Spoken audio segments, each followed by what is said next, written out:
Alright guys, today we're going to do a quick review on the Alpine head unit. This is the UTE-42BT for Bluetooth.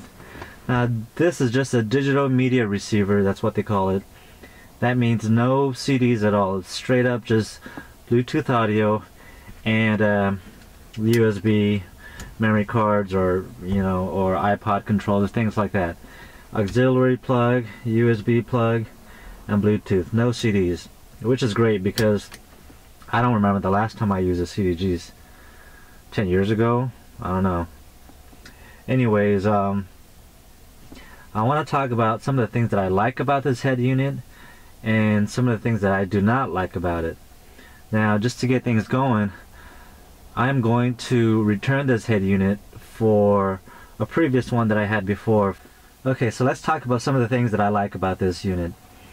I like that there are separate buttons here on the FM tuner for your favorite stations. You think, what's so special about that? But surprisingly, some units apparently they don't have that. You have to go through forward and advanced buttons just to get that. And I prefer having that right here, nice and easy at your fingertips. I like that the colors are real easy to see, whether in daytime or nighttime. The display is big enough to where you can see the white text is clean and clear. The function button's big, nice and easy to use. You just source through USB audio, Bluetooth audio, auxiliary jack, and back to tuner. That's about it.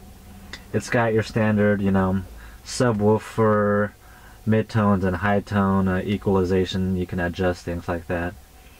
The Bluetooth, let's talk about the Bluetooth. The main reason why I got an aftermarket unit is for the Bluetooth function to use for hands-free phone calls. I used to have a little Jabra freeway speakerphone for that, but I didn't like that because when I was listening to audiobooks on the road, sometimes the audio was not loud enough. Even if I maxed out the speakers on that little speakerphone, it wasn't loud enough to drown out the road noise, especially when you're on the freeway.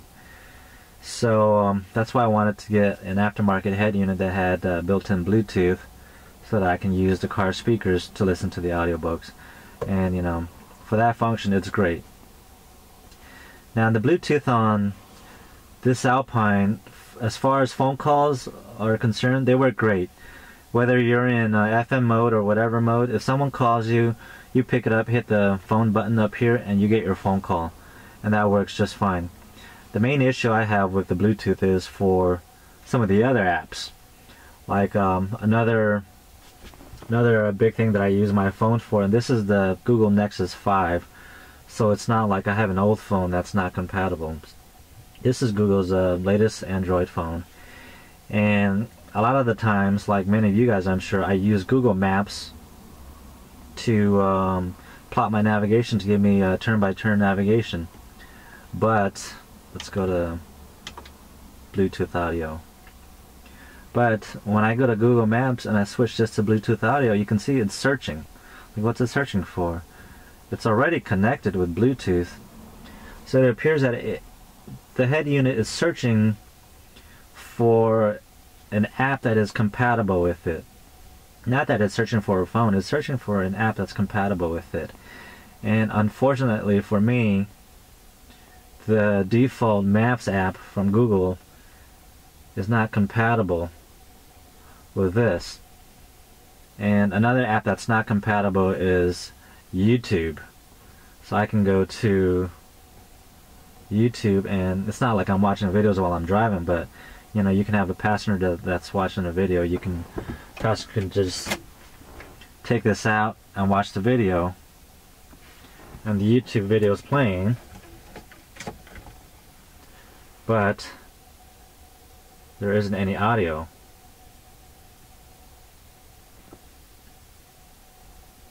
Even though it's still searching, see?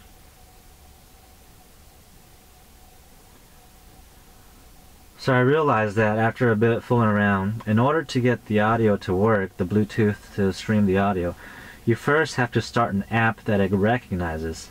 Something like iHeartRadio. If I do that, it'll recognize that. You can see how it went from searching to a display. Now you can hear it. State Farm handles more claims than any other company. Now if I pause that and then go back to my YouTube video and hit the pause and play button up here, now you can hear the audio through the YouTube video. So that's what's required, you know.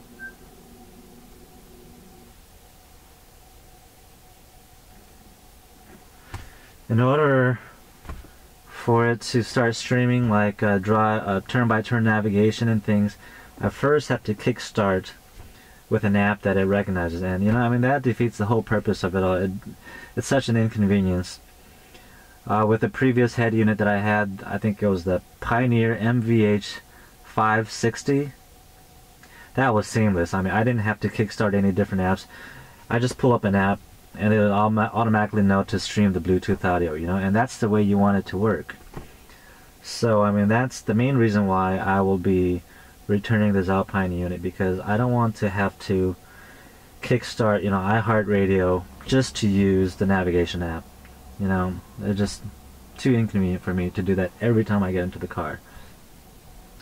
Now, the one caveat is that apparently with the Alpine, it allows you to have a firmware upgrades via this USB jack.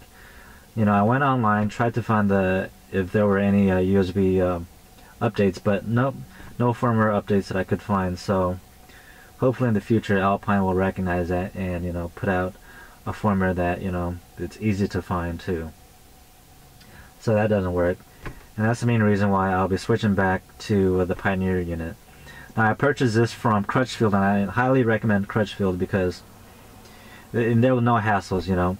The first unit that I bought was the Pioneer unit, and that was fine for a month, but then the rear speakers stopped working. I can hear everything from the front speakers, but the rear stopped working. I couldn't even fade to the rear at all. And after, you know, taking it out and crossing the wires to test to make sure it wasn't the speakers that were out, yeah, it was just what I thought. The rear speakers stopped working. I think one of the internal amps blew or something. So that's when I switched this Alpine.